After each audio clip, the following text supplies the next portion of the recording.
খানাকুলেও কিন্তু একটা এইরকমই ঘটনার খবর পাওয়া যাচ্ছে, কিন্তু এখানে আইএসএফ এর এজেন্টকে, আইএসএফ প্রার্থীর আত্মসহায়ককে তাকে মারধর করার অভিযোগ সামনে আসছে। তৃণমূল কর্মীদের বিরুদ্ধে গুরুতর অভিযোগ তুললেন আইএসএফ প্রার্থী, তার আত্মসহায়ককে ধরে বেধড়ক মারধর করা হয়েছে। দেখতে পাচ্ছেন সেই ছবি, খানাকুলের ঘটনা আপনাদের দেখাচ্ছি। আইএসএফ এর প্রার্থীর আত্মসহায়ককে ধরে মারধর করা হয়েছে। আইএসএফ প্রার্থী শেখ সাদ্দাম হোসেন, তার প্রার্থী শেখ মনিরুল ইসলাম, তাকে বেধড়ক মারধর করা হয়েছে। এবং খানাকুলে 111 নম্বর বুথে এজেন্ট বসতে না দেওয়ার অভিযোগ এসেছে। আহত আত্মসহায়ক হাসপাতালে ভর্তি, থানার সামনে বিক্ষোভে আইএসএফ প্রার্থী শেখ সাদ্দাম হোসেন। দেখতে পাচ্ছেন সেই ছবি, থানার সামনে তিনি বসে পড়েছেন ধর্নায়। ওই সাইডটা মেরেছে আর এই সাইডটা এসে মাছ দিয়ে মেরেছে। কেন পুলিশ তুমি জবাব দাও? দিন ভোর এই আক্রমণের পরে সেন্ট্রাল ফোর্স দিয়ে ব্যবস্থা করা হচ্ছে না কেন? পুলিশ তৃণমূলের গুন্ডা দ্বারা আইএসএফকে প্রয়োজিত হতে হলো কেন? পুলিশ তুমি শুরু করো। তৃণমূলের গুন্ডা দ্বারা আইএসএফকে প্রয়োজিত হতে হলো কেন? পুলিশ খানাকুলের ছবিটা আপনাদের দেখাচ্ছি। থানার সামনে বসে বিক্ষোভ প্রতিবাদ করছেন একা বসে আইএসএফ প্রার্থী, এবং তার সঙ্গে আইএসএফ এর কর্মী সমর্থকরাও সেভাবে কিন্তু দেখা যাচ্ছে না। হয়তো দু চারজন হয়তো তার কর্মী সমর্থক সেখানে উপস্থিত রয়েছেন, কিন্তু তাদেরকে সেভাবে কিন্তু লক্ষ্য করা যাচ্ছে না। তার আত্মসহায়ককে কেন মারধর করা হয়েছে, এর প্রতিবাদে তিনি সরব হয়েছেন। শেখ মনিরুল ইসলাম, আহত আইএসএফ প্রার্থীর আত্মসহায়ক, কি বলছেন শুনুন। বলতে আমাদের দুজন বসতে গিয়ে আমাদের প্রার্থীর সাথে আমরা ছিলাম। আচ্ছা, প্রার্থী আমরা অঞ্চল নেতৃত্ব আছি, আইএসএফ কর্মী আমরা। তো প্রার্থীর সাথে আমরা গেছি ওখানে, ওখানে এজেন্ট বসতে দিন আমাদের, সেই জন্য দেখতে গেছিলো প্রার্থী। ভেতরে ঢুকেছে, আমরা বাইরেটা দাঁড়িয়ে আছি, ওরা এক সাইডে বসছিল, আমরা দেখিনি ওদের। আমরা দাঁড়িয়ে আছি আর এসে পেছন দিক থেকে বেরিয়ে গেছে, এসে পেছন দিক থেকে। কারা মারল? তৃণমূলের লোকেরা। আবার আর আপনি কি পার্টি করেন? আমি আইএসএফ করি। আইএসএফ। মাছ দিয়ে মারধর করেছে। কেন ওখানে সিআরপিএফ ছিল না, পুলিশ ছিল না? হ্যাঁ, ভেতরে ছিল। আচ্ছা, সিআরপিএফ ছিল, ভেতরে ছিল, সব বুথের ভেতরে ছিল, বাইরে কোনো সিআরপিএফ ছিল না? বাইরে ছিল, ওরা চুপচাপ দাঁড়িয়ে আছে।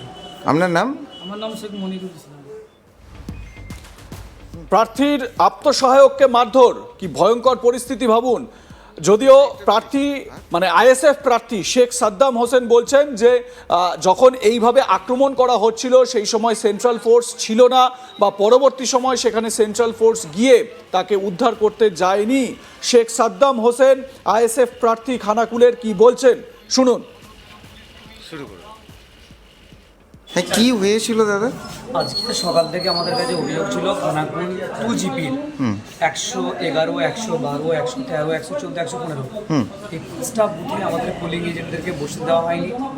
রাস্তায় পোলিং এজেন্টদেরকে আটক করা হয়েছে। সকালে কয়েকজন পোলিং এজেন্টের থেকে পোলিং এজেন্ট ফর্ম ছিঁড়ে নেওয়া হয়েছে, কেটে নেওয়া হয়েছে। অন্য বুথগুলোতেও ঝামেলা চলছিল রামচন্দ্রপুরেও। সেই সব মিটিয়ে আমি যখন ধরমপুর স্কুলে গিয়েছি, সেখানে পুলিশ অবজারভার, এক্সপেন্ডিচার অবজারভার যারা ছিলেন তাদের কাছে অভিযোগ করলাম। তারা বললেন আমরা দেখছি। বেলা 11টা-12টা পার হয়ে গিয়েছে। তখন আমি 111 নম্বর বুথে আমাদের এজেন্ট যিনি বসার কথা তাকে সাথে নিয়ে আমি গিয়েছিলাম। সাথে আমার আত্মসহায়ক, আমার ওই অঞ্চলের কর্মী নেতৃত্ব তারা ছিলেন, তাদেরকে আমি বাইরে দাঁড় করিয়ে ভিতরে এজেন্টের বুথে গিয়েছি। সেই মুহূর্তে সঙ্গে সঙ্গে দেখি বাইরে বিশাল একটা আওয়াজ, চিৎকার। এসে দেখলাম আমার আত্মসহায়ককে একদম বেড়ে মাটিতে লুটিয়ে দেওয়া হয়েছে।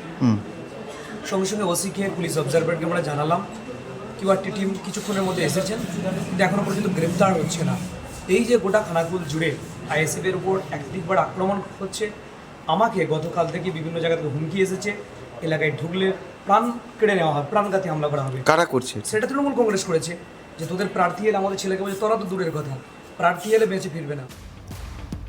তৃণমূলের বিরুদ্ধে অভিযোগ আইএসএফ প্রার্থীর। খানাকুলে আইএসএফ সিপিএম জোট প্রার্থীর আত্মসহায়ককে মারধরের অভিযোগ, এবং এই অভিযোগকে কেন্দ্র করে উত্তেজনা খানাকুলে আইএসএফ এর আত্মসহায়ক, আইএসএফ এর প্রার্থীর আত্মসহায়ক, তাকে মারধর করা হয়েছে। শেখ মনিরুল ইসলাম এই ঘটনায় গুরুতর আহত হয়েছেন তিনি, যেটা জানতে পারা যাচ্ছে। তৃণমূলের বিরুদ্ধে অভিযোগ করছেন, এবং এই ঘটনাটি ঘটে কামদেবপুরের 111 নম্বর বুথের প্রাথমিক বিদ্যালয়ে। আইএসএফ প্রার্থী শেখ সাদ্দাম হোসেন জানান তাদের এজেন্টদের বিভিন্ন বুথে বসতে দেওয়া হচ্ছিল না। খবর পেয়ে তিনি ঘটনাস্থলে গেলে দেখেন তার আত্মসহায়ক বুথের বাইরে দাঁড়িয়েছিলেন। অভিযোগ সেই সময় তৃণমূল কর্মীরা তাকে বেধড়ক মারধর করে। আহত ব্যক্তিকে হাসপাতালে ভর্তি করা হয়।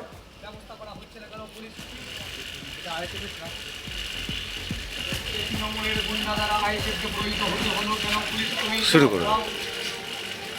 তৃণমূলের গুন্ডারা আইএসএফকে প্রয়োজিত হতে হলো কেন? আজকে বাংলা ওই সাইডটা মেরেছে আর কেন পুলিশ তুমি জবাব দাও। দিন ভোর এই আক্রমণের পরে সেন্ট্রাল ফোর্স দিয়ে ব্যবস্থা করা হচ্ছে না কেন পুলিশ? আমার সহকর্মী পার্থ রাহা এই মুহূর্তে আমার সঙ্গে রয়েছেন। পার্থ, কি জানা যাচ্ছে এই বিষয়ে? আইএসএফ এর প্রার্থীর আত্মসহায়ককে ধরে মারধর, ঘটনাস্থলে কি সেখানে সেন্ট্রাল ফোর্স ছিল না? দেখো, যেটা জানতে পারছি যে আইএসএফ এর যিনি আত্মসহায়ক রয়েছেন, অর্থাৎ সাদ্দাম হোসেন, যিনি আইএসএফ এর প্রার্থী, তার আত্মসহায়ক তিনি কিন্তু, যেটা সাদ্দাম হোসেন জানাচ্ছেন, তিনি কিন্তু বুথের বাইরে দাঁড়িয়েছিলেন। 111 নম্বর বুথ, সেই 111 নম্বর বুথের ভেতরে ঢুকেছিলেন আইএসএফ প্রার্থী, আর সেই বুথেরই কিন্তু বাইরে দাঁড়িয়েছিলেন তার আত্মসহায়ক। এবার তিনি যেটা অভিযোগ করছেন যে আচমকাই বেশ কিছু তৃণমূল কর্মী সমর্থক তার আত্মসহায়কের উপর চড়া হয়, তাকে বেধড়ক মারধর করা হয়, গুরুতর আহত অবস্থায় তাকে নিয়ে যাওয়া হয় হাসপাতালে, সেখানে কিন্তু চিকিৎসা করানো হয়। এরপর আইএসএফ প্রার্থী যিনি রয়েছেন তিনি কিন্তু তার আত্মসহায়ককে চিকিৎসা করিয়ে সেই অবস্থাতে নিয়ে যান খানাকুল থানায়, এবং সেই থানার সামনে কিন্তু বিক্ষোভে বসে পড়েন দুজনে। আইএসএফ প্রার্থী তিনি এটা জানাচ্ছেন যে সকাল থেকেই তার বিভিন্ন জায়গায় কিন্তু যে এজেন্ট বসতে দেওয়া থেকে শুরু করে তার যে লো পোলিং এজেন্ট রয়েছে তাদেরকে কিন্তু কাজে বিঘ্ন ঘটাচ্ছিল তৃণমূল কংগ্রেস। এমনকি এই যে 111 নম্বর বুথ, এই 111 নম্বর বুথেও কিন্তু তৃণমূল কংগ্রেসের তরফ থেকে যেটা অভিযোগ করা হচ্ছে, আইএসএফ এর প্রার্থী যেটা অভিযোগ করছে যে তৃণমূল কংগ্রেসকে যারা কর্মী তারা কিন্তু আইএসএফ এর কোনো কর্মীকে ওখানে বসতে দিচ্ছিলেন না। এই খবর পৌঁছাতেই তিনি ছুটে যান, সাদ্দাম হোসেন তিনি প্রার্থী, তিনি ছুটে যান এই 111 নম্বর বুথে। তিনি যখন ভেতরে ঢুকে পরিস্থিতি খোঁজ খবর নিচ্ছেন, এমন সময় কিন্তু সেই ঘরের বাইরে দাঁড়িয়েছিলেন তার আত্মসহায়ক, কিন্তু সেই সময় তার যে আত্মসহায়ক তাকে মারধর করে, এমনটাই কিন্তু অভিযোগ করছেন সাদ্দাম হোসেন। এরপর তাকে নিয়ে যেমন চিকিৎসা করিয়েছেন, কিন্তু পাশাপাশি কিন্তু খানাকুল থানায় গিয়ে অভিযোগ দায়ের করেছেন সাদ্দাম হোসেন। তিনি চাইছেন যারা তার আত্মসহায়ককে মারধর করেছে তাদের অবিলম্বে শাস্তি হোক, এমনটাই কিন্তু দাবি তুলছেন আইএসএফ প্রার্থী। বেশ, তুমি আমার সঙ্গে থাকো পার্থ, আমি আবারও তোমার কাছে আসছি। খানাকুলের ছবিটা আপনাদের দেখাচ্ছি। থানার সামনে বসে বিক্ষোভ প্রতিবাদ করছেন একা বসে আইএসএফ প্রার্থী, এবং তার সঙ্গে আইএসএফ এর কর্মী সমর্থকরাও সেভাবে কিন্তু দেখা যাচ্ছে না। হয়তো দু চারজন হয়তো তার কর্মী সমর্থক সেখানে উপস্থিত রয়েছেন, কিন্তু তাদেরকে সেভাবে